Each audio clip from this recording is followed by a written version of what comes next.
Por que o Irã odeia tanto Israel? A resposta está na Bíblia, e talvez você nunca tenha percebido. Você já se perguntou por que essas duas nações vivem em tensão constante e agora parecem à beira de uma guerra? A resposta é mais simples do que você imagina, e é isso que vou te contar agora. Mas atenção, não estamos falando do povo em si, estamos falando das raízes espirituais, políticas e proféticas que alimentam esse conflito há séculos. E para entender tudo isso, a gente precisa voltar no tempo. Antes de ser chamada de Irã, essa terra era conhecida como Pérsia. E acredite, ela aparece várias vezes na Bíblia. Foi o rei Ciro da Pérsia quem permitiu que os judeus saíssem do cativeiro da Babilônia e reconstruíssem o templo em Jerusalém. Esdras 1 verso 1 a 4. Ou seja, no início, a relação entre judeus e persas era boa, mas isso mudou. Durante o reinado de outro rei persa chamado Xerxes, ou Assuero, surgiu um homem que queria aniquilar todos os judeus da terra. O nome dele? Hamã. Isso está no livro de Ester. Hamã odiava os judeus, especialmente um deles, Mardoqueu, um homem fiel a Deus que se recusava a se curvar diante de Hamã.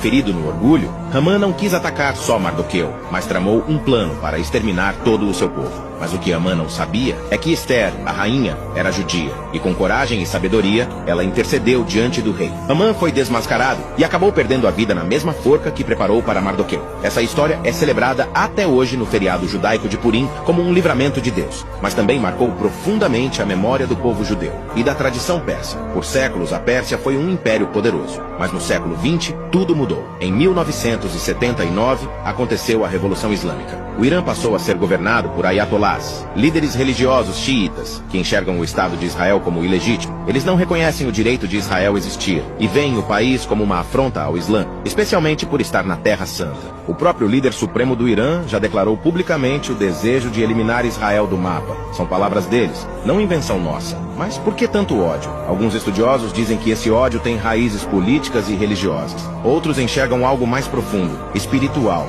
porque o mesmo espírito que agiu em Hamã é o mesmo que tenta se levantar até hoje para destruir o povo de Deus. Mas assim como no livro de Ester, Deus ainda guarda Israel. E o que a Bíblia diz sobre o futuro? No livro de Ezequiel 38, a Pérsia é mencionada como uma das nações que se levantarão contra Israel nos últimos dias, junto com Gog, Magog e outros povos do norte. A profecia diz que essas nações formarão uma coalizão e virão atacar Israel, mas Deus mesmo intervirá e mostrará ao mundo que Ele é o Senhor. Ezequiel 38, 23 diz: Assim, mostrarei a minha grandeza e santidade e me revelarei aos olhos de muitas nações. Então saberão que eu sou o Senhor. O que está acontecendo hoje não é só política, é também espiritual. O conflito entre Israel e Irã não é algo novo. É antigo, profético e aponta para algo maior. Mas isso não deve gerar medo em nós. Deve gerar discernimento. Porque tudo o que a Bíblia previu está se cumprindo diante dos nossos olhos.